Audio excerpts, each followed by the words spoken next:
If you're a woman over 50 and you are strength training and you are trying to eat enough protein, but you're not seeing the strength gains, you're not seeing the fat loss, you're not getting that body recomposition everyone promises, and you keep hearing it's menopause, it's hormones, it's your metabolism, this video is for you. Because yes, women over 50 can build muscle, but most women are using the wrong strategy, the wrong intensity, and the wrong expectations.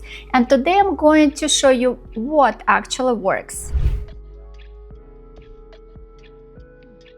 Quick question and comment below: how old are you and what is your biggest struggle right now? Is it strength, fat loss, joint pain, or you feel like your body changed overnight? Today I'm answering the biggest questions women ask about building muscle after 50, strength training and bone density, joint pain and safe lifting, protein targets that actually work, menopause recovery and why progress can feel slower, and I'm going to keep it practical and realistic. Also, I'm not a doctor, this is educational and based on evidence and my personal experience, and I'm 51. Let's start with the lie. Women are told after 50 building muscle is basically impossible. No, what's true is this: after 50 you cannot train like you are 25 and you cannot eat like you are dieting for a wedding. Most women are doing busy workouts, light weights, high reps forever, a million classes, and then starving themselves. That does not build muscle, that builds exhaustion. If you want your body to change after 50, you need one key word: load. And no, that does not mean lifting ridiculous weight tomorrow. It means progressive strength training that challenges your muscles on purpose.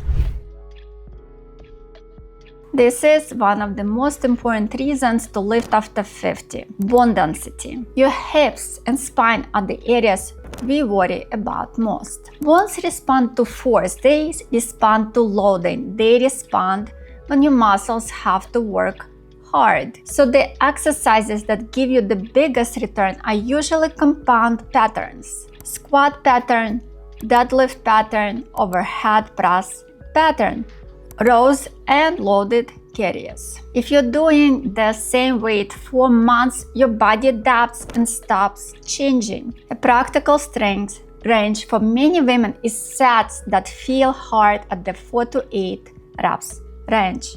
Not forever, not every exercise, but if you want bones and muscles to respond, you cannot live at 15 reps with spinning dumbbells forever. When I say lift heavy, I do not mean you are competing with men at the gym. Heavy means it is challenging for you. It requires focus, it requires good form, and it feels like you have maybe 1 to 3 reps left in the tank. If you finish your set and you could do 10 more reps, that was not strength training, that was cardio with weights. And if you're nervous about form, get one session with a trainer. One session can save you months of confusion. Let's talk timeline. If you are starting from sedentary or inconsistent training, a realistic expectation for visible change and real muscle gain is often 9 to 12 months. And please hear me, that is not too long, that is normal. The first few months you often get stronger fast because your nervous system is learning the movements. Then your body starts building more muscle tissue. Most women quit right before the magic starts. So here's what I want you to do. Take weekly photos, take measurements, track your strength numbers. Because your eyes lie when you see yourself every day in the mirror. I hear this consistently. My knees hurt, I can't lift. Or my back hurts, I can't deadlift. My shoulder hurts, I can't train. Here is the truth. Strength training done correctly often improves joint comfort because it strengthens what supports the joint. Your knees usually feel better when your quads, hamstrings, and glutes get stronger. Now, if something is sharp pain, that's different. That can be a form issue, load issue, or something medical that needs evaluation. But most women avoid lifting because they are afraid, and that fear keeps the joint weak. Also, you can modify everything: range of motion, grip, stings, machine instead of free weight, tempo, and load. Training is not all or nothing.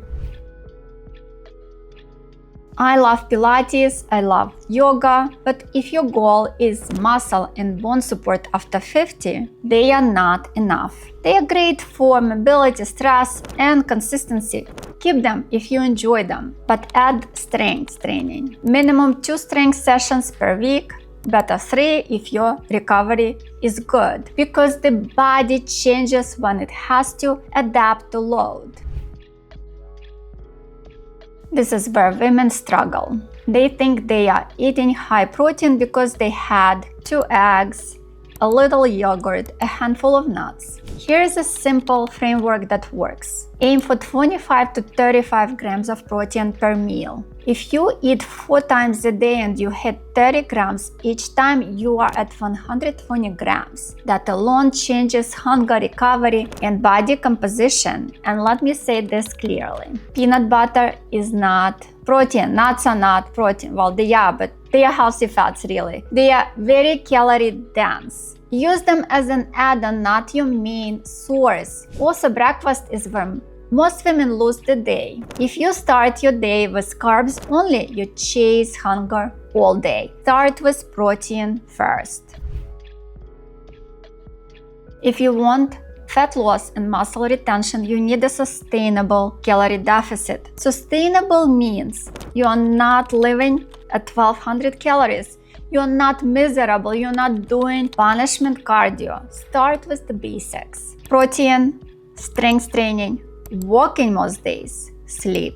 Then adjust portions slowly. Also, you do not have to eat the same every day. On lifting days, your body often needs more fuel. On rest days, you can eat a bit lighter. The biggest mistake women make is trying to eat less without building the foundation first.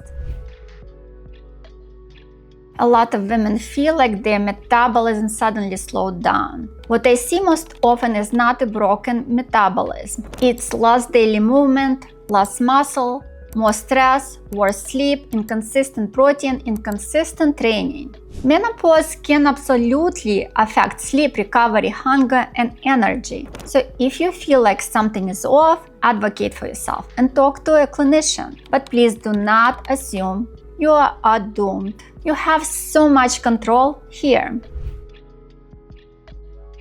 Set goals that make you proud, not just I want to be smaller. Try first full push-up, first pull-up progression, deadlift goal, squat depths with great form, consistent protein goal for 30 days, walking streak goal, because capability changes your body and it changes your confidence. Let's recap what matters. If you're over 50 and want muscle, lift progressively, focus on compound patterns, train 2 to 3 days per week, protein at every meal, 25 to 35 grams, walk most days, sleep and recovery are part of the plan. If you want structure, download my guides, strength training guide and 7-day high protein menu. If you're over 50 and you want muscle, the answer is yes, you can have it, but you need the right plan, the right effort, and the right patience. Comment below, what are you working on right now? Strength, fat loss, or consistency?